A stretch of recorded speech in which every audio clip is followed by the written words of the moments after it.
Look at me. The voice was cold, controlled, infinitely more terrifying than the rage she'd endured 2 hours ago. Emma forced her head up, meeting the steel-gray eyes of Dante Moretti. Even in her battered state, she recognized him. Everyone in Chicago knew the name, the youngest Don in the city's history. Ruthless, unforgiving, and now standing 3 feet away, studying her face with an expression that made her stomach drop. "You have 5 seconds," he said, his voice barely above a whisper. "Who beat you?" Emma's mind raced. She knew the rules. She'd known them since she was 17, since the first time Michael's hand had connected with her face. "You don't tell. You don't involve outsiders. You definitely don't involve the Moretti family." "I fell," she whispered. The lie hung in the air like smoke. Dante didn't blink, didn't move. The silence stretched until Emma's heart hammered so hard she thought it might break through her chest. "You fell," he repeated, his tone flat. "You fell so hard. You have fingerprints bruised into your neck. You fell so precisely that both eyes are swollen. You fell with such unfortunate aim that you have what looks like a boot print on your ribs." Emma said nothing. She could feel blood trickling down her chin. "Before we continue, please subscribe. My mom says I can't reach 1,000 subscribers, so prove her wrong." "Okay, let's get back to it." Dante took 1 step closer, then another. He moved with the grace of a predator, and Emma's survival instincts screamed at her to run, but there was nowhere to go. She was in his world now, his building, his territory. "Do you know where you are?" he asked quietly. Your club, sir. The Inferno. I worked in the coat check downstairs. And do you know who I am?" "Yes, sir." "Then you understand that when someone is beaten bloody and left in my establishment's parking garage, it becomes my business." His eyes never left hers. "You understand that when one of my employees is attacked on my property, it's a message, an insult." "It wasn't," Emma started, then stopped. Her voice was shaking. "Please, Mr. Moretti. I just need to clean up and go home. It won't happen again." "You're right. It won't." He turned to one of the men standing behind him. "Marco, call Dr. Russo. Have him bring his kit." "No!" The word burst from Emma before she could stop it. "No doctors, please. I can't afford. You're not paying. I can't be in debt to you. I can't." Her voice broke. She was going to cry. And that was the last thing she could afford to do right now. The last thing she could let Michael's family see. Dante tilted his head slightly, studying her with renewed interest. "You're more afraid of owing me than you are of going back to whoever did this to you." It wasn't a question, but Emma found herself nodding anyway. "Interesting." He gestured to a leather sofa against the far wall. "Sit." Emma's legs were shaking so badly she nearly collapsed onto the cushions. The moment she sat, the adrenaline that had been holding her together started to fade, and the full weight of the pain crashed over her. Dante crossed to a bar cart and poured 2 fingers of amber liquid into a crystal glass. He brought it to her, pressing it into her trembling hands. "Drink." Emma obeyed. The whiskey burned going down, but the warmth spread through her chest, dulling the worst of the pain. She took another sip. "I'm going to ask you one more time," Dante said, settling into the armchair across from her. "And this time, I want the truth. Who did this to you?" Emma stared into the glass. She thought about her apartment, the 1 bedroom in Bridgeport that she could barely afford. She thought about her mother's medical bills. She thought about the nursing home in Aurora, where her mom didn't even recognize her anymore, but still needed round-the-clock care. She thought about Michael's last words before his fist had connected with her stomach. "You think you can leave? You think anyone else would want you? You're nothing without me." "If I tell you," she whispered, "he'll kill me." "If you don't tell me," Dante replied, his voice soft but edged with steel. "I'll find out anyway, and when I do, I'll be much less inclined to handle this quietly." Emma's laugh came out bitter and broken. You think this is about handling things quietly? You think there's a version of this where I walk away clean? Look at me, Emma. She did. His gray eyes had softened slightly, though his expression remained unreadable. I protect what's mine, he said. You work for me. That makes you mine to protect. Now tell me who did this, or I start making phone calls.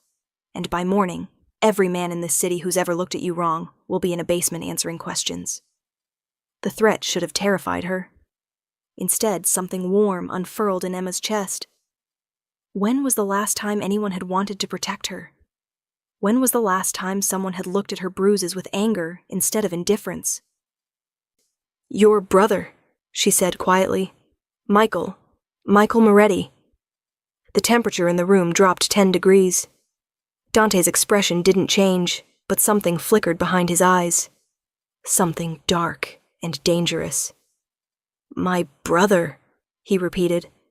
I didn't know when we met. He said his last name was Morrison.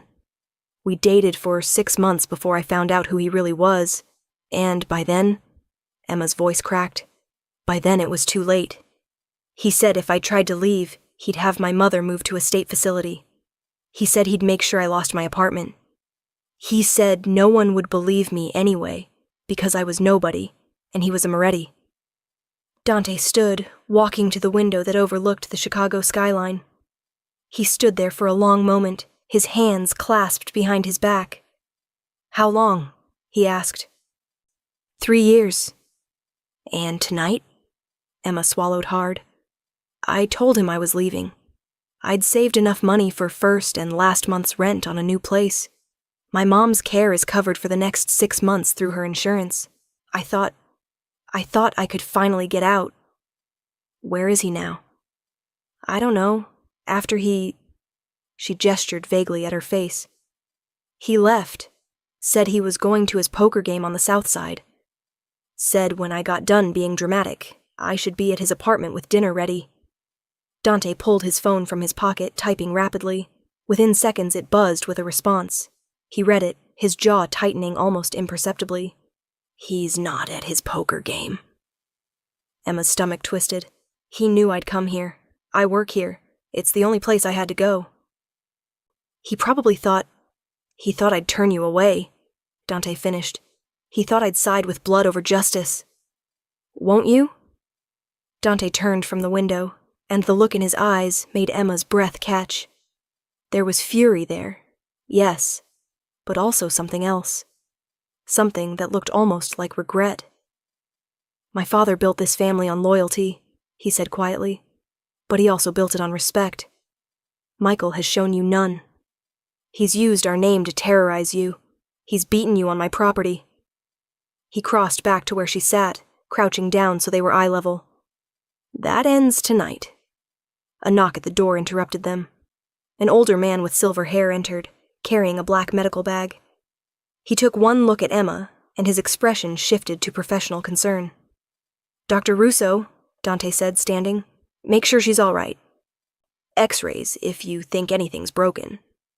No hospital, Emma said quickly. Please. Dr. Russo gave her a kind smile. I have a portable machine downstairs, dear. We'll take care of you right here. He looked at Dante. May I? Dante nodded and stepped back, though Emma noticed he didn't leave the room. He returned to the window, phone in hand, typing rapidly. Dr. Russo worked gently, cleaning the blood from Emma's face and examining her injuries with practiced efficiency. He asked her questions in a soft voice. Where does it hurt? Can you breathe deeply? Any dizziness or nausea? And Emma answered as best she could. 2 cracked ribs, he finally announced. Severe bruising to the face and torso. Mild concussion. Nothing that won't heal, but you'll need rest. He looked at Dante. She shouldn't be alone for the next 48 hours. She won't be, Dante said without turning from the window. Emma opened her mouth to protest, but Dr. Russo was already wrapping her ribs with expert precision. The pressure helped, making it easier to breathe. He gave her pain medication and instructions for care. all of which Dante listened to with complete attention, despite appearing focused on his phone. When Dr. Russo left, Emma tried to stand. Her legs wobbled and Dante was there instantly, his hand on her elbow steadying her. Easy. I should go, Emma said. I've caused enough trouble. You've caused no trouble at all. My brother, on the other hand, he guided her back to the sofa. You're staying here tonight. Mr. Moretti, I can't. Dante, he corrected. And you can. You will. His phone buzzed again. He glanced at it, and a cold smile touched his lips. Marco just found Michael. He's been located at his apartment on Lakeshore Drive. Emma's heart stopped. What are you going to do? Have a conversation with my brother about respect. He'll deny it. He'll say I'm lying. Dante's smile didn't reach his eyes. I'm very good at knowing when someone's lying to me, Emma. And Michael. He paused. Michael has disappointed me for the last time. There was something in his voice that sent a shiver down Emma's spine. Not fear, exactly. Something else. Something that felt dangerously close to hope. Why do you care? She asked quietly. I'm nobody. Just a coat check girl who was stupid enough to fall for the wrong man.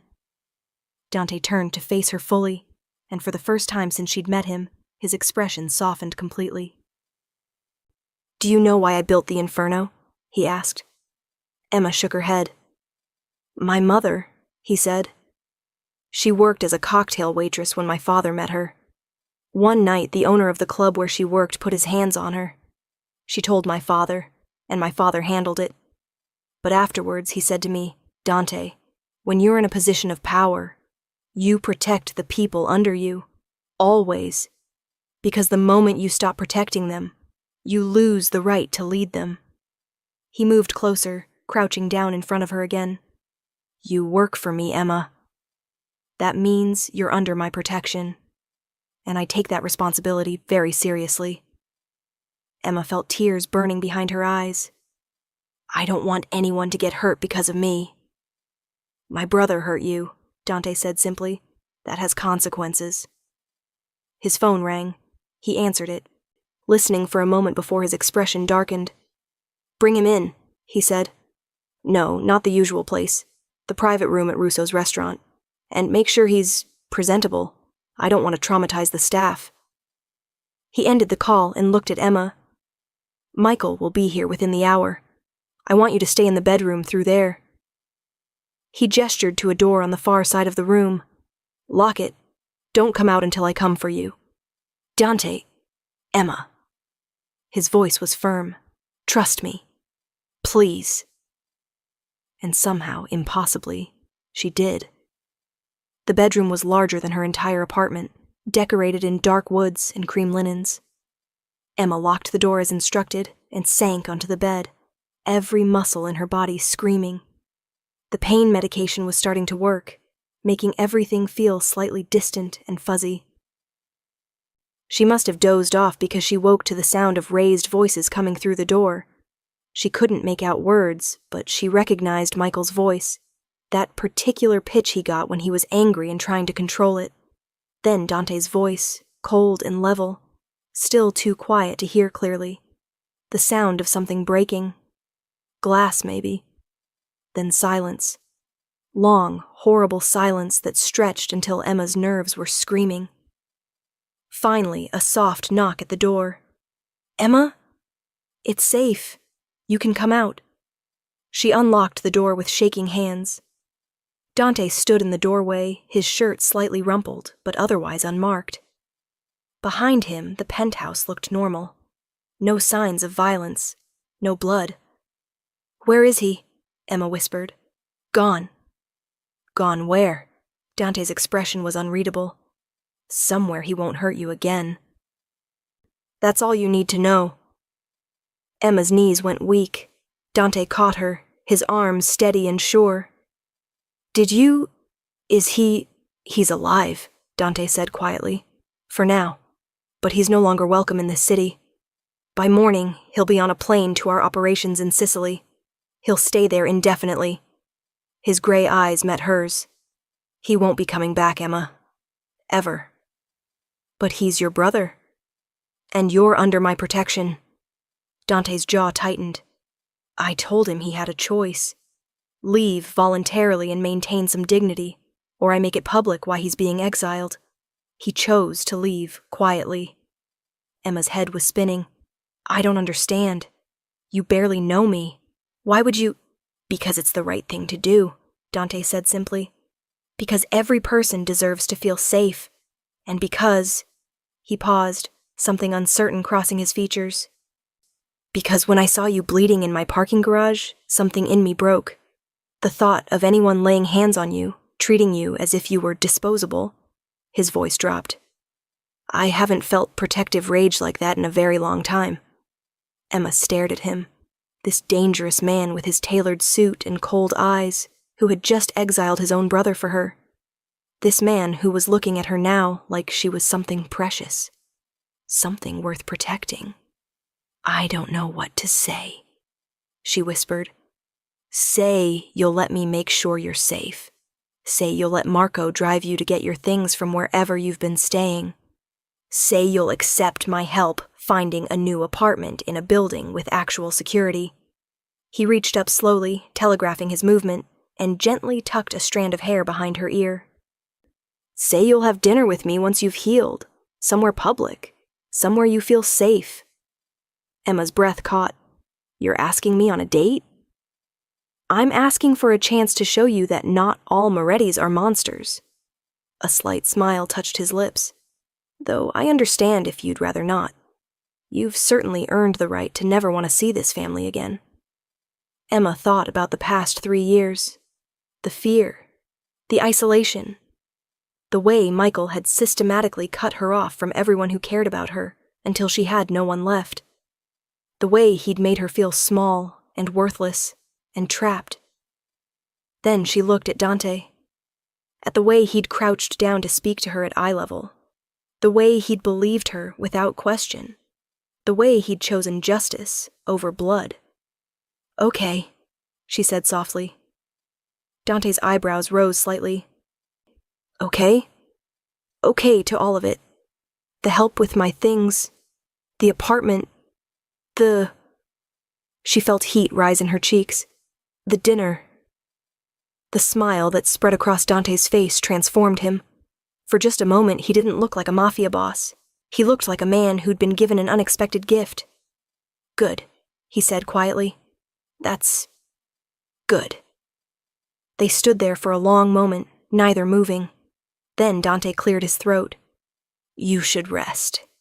It's almost 3 a.m, and Dr. Russo will have my head if you don't follow his instructions. Emma nodded, but she didn't want to move. Didn't want to break whatever fragile thing was forming between them. Will you stay? She asked, then immediately felt foolish. I mean, not in the bedroom, obviously, but I don't want to be alone. Dante's expression softened. I'll be right outside the door. You have my word. And he was. When Emma finally climbed into the massive bed, still wearing the borrowed clothes Dante had given her, she could see the shadow of him settling into the armchair through the crack in the door she'd left open. The knowledge that he was there, standing guard, made it possible for her to close her eyes. She slept better than she had in 3 years. Emma woke to sunlight streaming through the windows and the smell of fresh coffee. For a moment she was disoriented, not recognizing the room. Then the events of the previous night came flooding back, and she sat up too quickly. Pain flared through her ribs, making her gasp. Easy. Dante was suddenly there, coffee cup in hand. Dr. Russo said you'd be sore for a few days. Emma accepted the coffee gratefully. What time is it? Almost noon. You needed the sleep. He settled into the chair beside the bed, his own cup in hand. He'd changed clothes, now wearing dark jeans and a black sweater that made his gray eyes even more striking. How do you feel? Like I was hit by a truck, Emma admitted, but better than last night. Good. Dante was quiet for a moment. I had Marco bring your things from your apartment. They're in the living room. I also took the liberty of having my real estate manager compile a list of available apartments in secure buildings. Whenever you're ready to look, just say the word. Emma stared at him. You did all that while I was sleeping? I'm an early riser. His lips quirked. And I wanted to make sure everything was in place before you woke up. I didn't want you to feel trapped here. The consideration in that simple statement made Emma's throat tight. Thank you, she managed. There's something else. Dante leaned forward, his expression serious.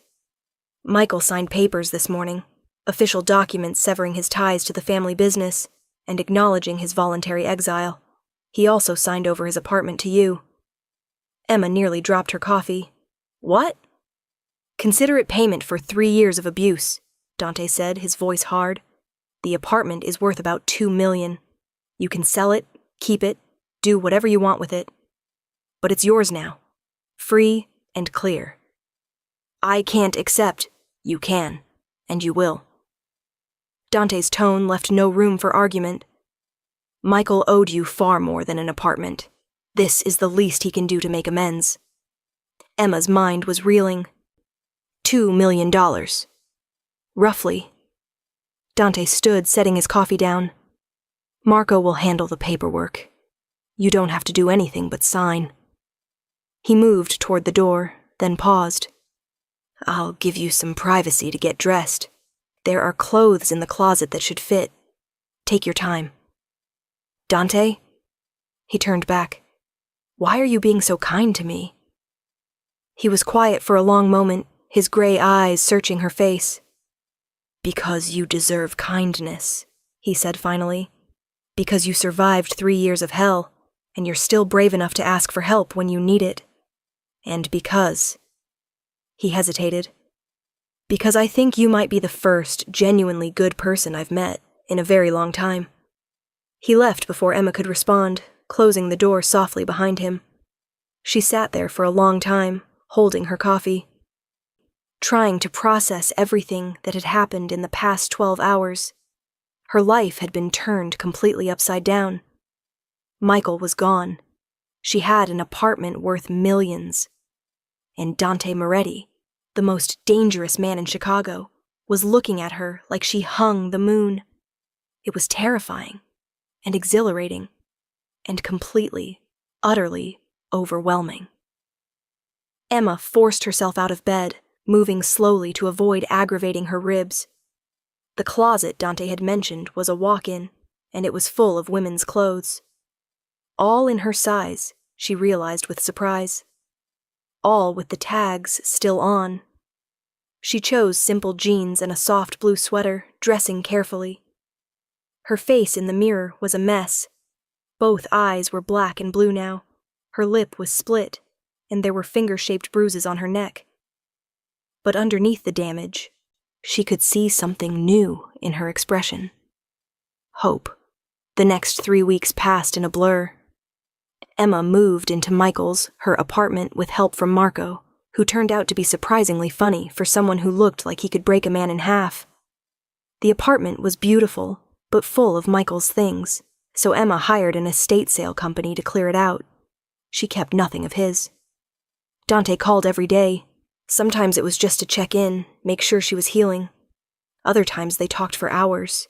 He told her about growing up in the family business, the pressure to be perfect, the weight of carrying a legacy he hadn't chosen. She told him about her mother, about the slow heartbreak of watching someone forget you piece by piece, about her dreams of maybe going back to school someday, finishing the degree she'd abandoned when her mom got sick. He never pushed, never demanded, but he was always there. And slowly, carefully, Emma felt herself beginning to trust again. 4 weeks after that terrible night, Dante finally asked her to dinner. Emma spent 2 hours getting ready, her hands shaking as she applied makeup over the fading bruises. The black eyes were gone now, just yellow-green shadows that foundation mostly covered. The split lip had healed. She almost looked like herself again. The restaurant was small and intimate, the kind of place where everyone spoke in hushed tones and the waiters moved like ghosts. Dante stood when she arrived, and the look on his face made her breath catch. "You look beautiful," he said quietly. Emma felt heat rise in her cheeks. "You clean up pretty well yourself." He did. The suit he wore was obviously custom, dark charcoal that made his gray eyes almost silver, but it was the way he looked at her that made Emma's heart race, like she was the only person in the room, like she mattered. They talked through dinner, the conversation flowing easily. Dante told her about a new business venture. A legitimate one, he assured her with a wry smile. She told him about the real estate classes she'd been looking into, the idea that maybe she could flip houses, use the apartment money to build something of her own. "I think that's brilliant," Dante said, his eyes warm. "You have good instincts. You'd be excellent at it." "You barely know me," Emma protested. "I know enough." He reached across the table, his hand palm up. An invitation, not a demand. Emma hesitated only a moment before placing her hand in his. His fingers closed around hers, warm and sure. "I know you're brave," he said quietly. "I know you're loyal. You protected my brother even after everything he'd done. I know you're smart and resourceful, and I know that every day I don't see you feels incomplete." Emma's throat was tight. "Dante." "I'm not asking for promises," he continued. "I know it's too soon. I know you're still healing, but I need you to know that I'm serious about this. About you." His gray eyes met hers. "I want to be the man who makes you feel safe. The man you turn to when things are hard. The man who gets to watch you build your empire and be proud that you chose him." "You really mean that?" Emma whispered. It wasn't a question. Every word. Emma's eyes were burning. When was the last time someone had spoken to her like this? When was the last time she'd felt valued instead of tolerated? "I'm scared," she admitted. "I'm scared of trusting again. I'm scared of getting hurt. I'm scared that this is too good to be true, and I'll wake up and find out it was all a dream." Dante stood, moving around the table to crouch beside her chair. He took both her hands in his. "I can't promise I'll never hurt you," he said quietly. "I'm not perfect, Emma. I have a temper. I'm controlling sometimes. I live in a world that's violent and complicated. But I can promise that I will never, ever raise my hand to you. I will never make you feel small. And if I mess up, I will listen when you tell me." His thumbs traced gentle circles on the backs of her hands. "I will spend every day earning your trust. That's my promise to you." Emma felt tears spilling down her cheeks. "Why me?" she whispered. "You could have anyone." "Because you're the only one I want," Dante said simply. "From the moment I saw you standing in my penthouse, with blood on your face and defiance in your eyes, I was done. You could have lied. You could have protected Michael. But you told me the truth even though you were terrified. That kind of courage," he shook his head, "that's rare, Emma. You're rare." Emma leaned forward, pressing her forehead against his. "I want to try," she whispered. "I want to believe in this." "Then believe," Dante murmured. "I'll do the rest." They stayed like that for a long moment, breathing the same air, the restaurant fading away until it was just the two of them. Then Dante stood, pulling Emma to her feet. "Come with me," he said. "There's something I want to show you." He drove them to a building in Lincoln Park, pulling into an underground garage. Emma followed him to the elevator, her hand in his, trying to calm her racing heart. They rode up in silence, and when the doors opened, Dante led her down a hallway to a door at the end. "I bought this last week," he said, pulling out a key. "I wanted to wait to show you until I knew you were ready." He opened the door, and Emma gasped. The apartment was smaller than the one she'd inherited from Michael, but it was beautiful. Floor-to-ceiling windows overlooking the park, hardwood floors, an open kitchen with marble counters, and it was completely empty except for a single envelope on the kitchen island. "What is this?" Emma whispered. "Security," Dante said. "Independence. A fresh start." He picked up the envelope and held it out to her. The deed is in your name. The building has 24-hour security and a doorman. It's yours, Emma. No strings attached. If you want to move in tomorrow, you can. If you want to keep the apartment Michael gave you and rent this one out, you can do that too. But I wanted you to have options. I wanted you to know that no matter what happens between us, you have a safe place that's completely yours. Emma took the envelope with shaking hands. She opened it, seeing the legal documents inside. Her name, her address, her property. I don't know what to say, she managed. Say you'll let me take you on more dates, Dante said, a slight smile playing at his lips. Say you'll let me prove to you that this is real, that I'm not going anywhere. Emma looked up at him. This complicated, dangerous, surprisingly gentle man who'd turned her world upside down, who'd protected her when he had no reason to, who'd given her safety and freedom and choices. I have a better idea, she said softly. What's that? Kiss me. Dante's eyes darkened. Emma, if I kiss you, I'm not going to want to stop. Then don't. He moved slowly, giving her every chance to pull away. His hands came up to cup her face, gentle despite their strength. His thumbs traced her cheekbones, and Emma's eyes fluttered closed. When his lips met hers, it was nothing like Michael's kisses. There was no demand in it, no possession, just tenderness and promise, and barely restrained hunger. Emma melted into him, her hands fisting in his shirt, and Dante made a low sound in the back of his throat. He kissed her like she was precious. Like she was everything. And Emma felt something inside her chest crack open, something that had been locked down tight for 3 years. Hope, trust, the possibility of happiness. When they finally broke apart, both breathing hard, Dante rested his forehead against hers. Stay with me tonight, he whispered. No pressure, no expectations. I just want to hold you while you sleep. Emma nodded, not trusting her voice. They ended up back at Dante's penthouse, curled together on his massive bed. Dante held her carefully, mindful of her still healing ribs, and Emma felt safer than she had in years. His heartbeat was steady under her ear, and his fingers traced lazy patterns on her back. Tell me something true, Emma murmured. Like what? Anything. Something you've never told anyone else. Dante was quiet for a long moment. I was afraid, he finally said. That night, when I saw you bleeding, I was afraid I'd be too late, that you'd be another person I failed to protect.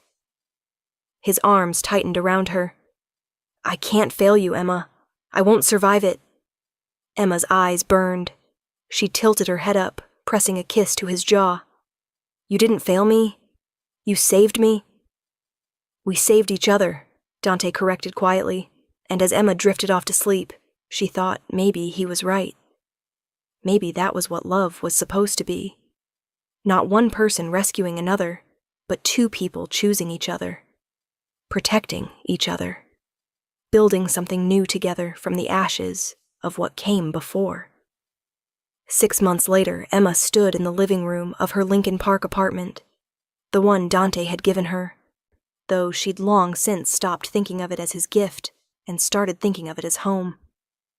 She was studying paint samples, trying to decide between 2 shades of gray for the accent wall, when there was a knock at the door.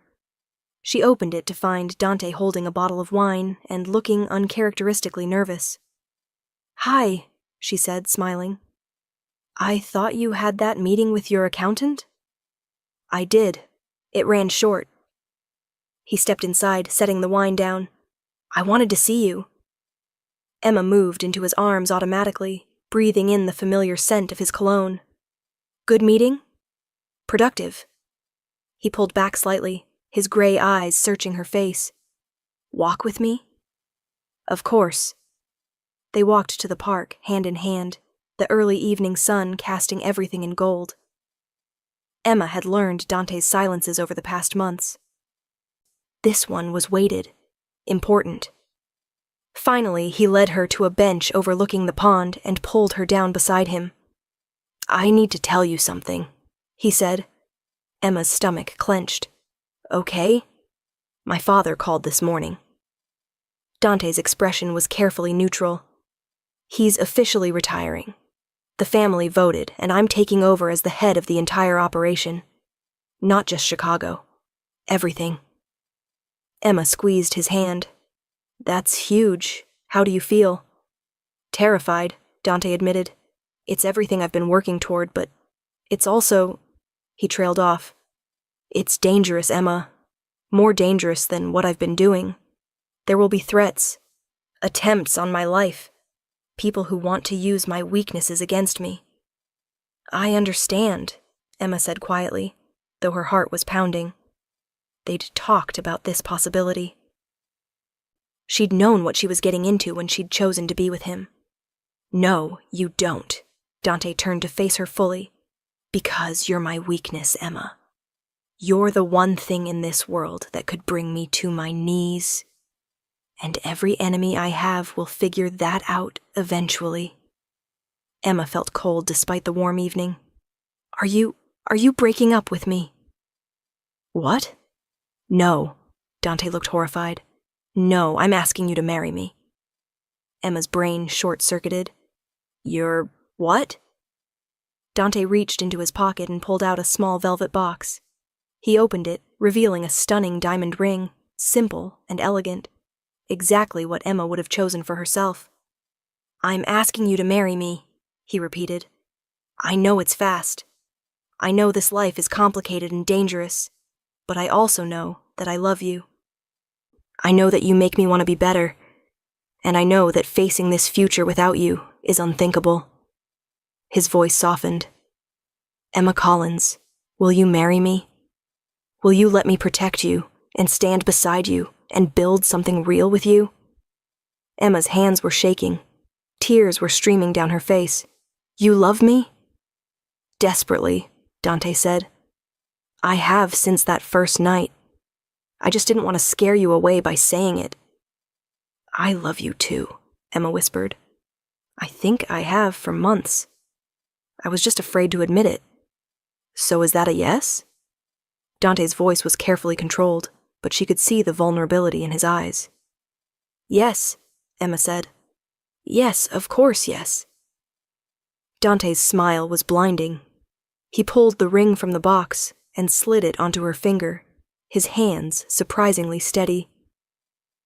Then he pulled her into his arms and kissed her, deep and possessive and full of promise. When they broke apart, Emma was laughing and crying at the same time. There's more, Dante said. I want to do this right. I want a real wedding, not some courthouse thing. I want your mother there.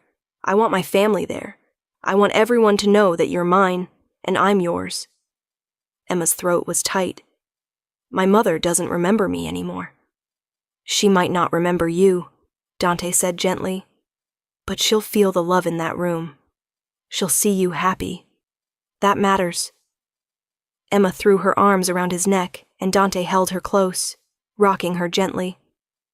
I'm going to spend the rest of my life making sure you never regret this, he murmured against her hair. That's my promise to you. I know, Emma whispered back. I trust you. And she did. Completely.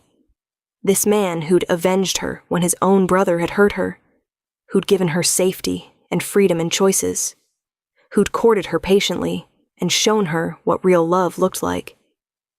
They sat on that bench until the sun set, Emma's head on Dante's shoulder, the diamond on her finger catching the last rays of light. And for the first time in years, Emma wasn't afraid of the future. She was excited for it, because she wasn't facing it alone. The wedding took place 3 months later in a private garden in Lake Forest. Emma wore a simple white dress that made her look like an angel, and Dante couldn't take his eyes off her as she walked down the aisle. Her mother was there, in a wheelchair, and though her eyes were confused, she smiled when she saw Emma. That was enough. The ceremony was small, but elegant. Just family and close friends. Marco stood as Dante's best man, and Emma's cousin Sarah, who'd reappeared in her life once it was safe to do so, stood as her maid of honor. When the officiant asked if anyone objected, there was only supportive silence. When Dante slid the wedding band onto Emma's finger, his hand was steady and sure. And when the officiant pronounced them husband and wife, Dante kissed Emma like she was the most precious thing in his world. Because she was. The reception was held at the Inferno, the club where Emma had once worked coat check and where her new life had truly begun. Dante had transformed the space, thousands of white flowers, candles everywhere, music that made people want to dance and laugh and celebrate. During their first dance, Dante pulled Emma close and whispered in her ear, "No regrets?" Emma looked up at him, this dangerous, complicated, surprisingly tender man who'd become her husband, who'd protected her, who'd chosen her over blood, who'd given her a life she'd never dreamed possible. "Not a single one," she whispered back. And as they swayed together, surrounded by people who loved them, Emma thought about that terrible night 6 months ago. The blood on marble floors, the fear and pain and desperation. She thought about how sometimes the worst moments of your life lead to the best ones. How sometimes you have to break completely before you can heal properly. She thought about second chances and new beginnings, and the strange paths that lead us to where we're meant to be. But mostly, she just thought about Dante. About the future they'd build together. About love that protects instead of destroys. About finding safety in the most unexpected place. "I love you," she murmured against his chest. "I love you more," Dante replied, "and I'll spend the rest of my life proving it." As the music swelled and the guests cheered, and the candles flickered in the dim light of the Inferno, Emma closed her eyes and let herself be happy. Because she'd survived. She'd escaped. She'd found her way from darkness into light. And she'd found love in the process. Real love. The kind that heals instead of hurts. The kind that sets you free instead of trapping you. The kind that makes you brave enough to say yes to forever. As for Michael, he remained in Sicily, working in the family's overseas operations. Emma heard through Marco that he'd asked about her once, in the early days after the wedding. Dante had personally called him and explained, in very clear terms, that Emma was no longer his concern, that she was protected, cherished, untouchable. Michael never asked again. And Emma? She started her real estate business, flipping houses with an eye for potential that surprised even her. She visited her mother every week, sitting by her bedside and telling her stories about her life. Her mother rarely responded, but sometimes she'd smile, and Emma would pretend it was recognition instead of just a pleasant moment. She learned to love Dante's world, the danger and complexity and all. She learned which questions not to ask and which loyalties mattered most. But mostly, she just learned to be happy. Because happiness, Emma discovered, wasn't about having a perfect life. It was about finding someone who made the imperfect parts bearable. Someone who stood beside you when things got hard. Someone who chose you every single day, no matter what. And every night, when Dante pulled her close and whispered that he loved her, Emma knew she'd made the right choice. She'd asked a dangerous man for help, and he'd given her everything.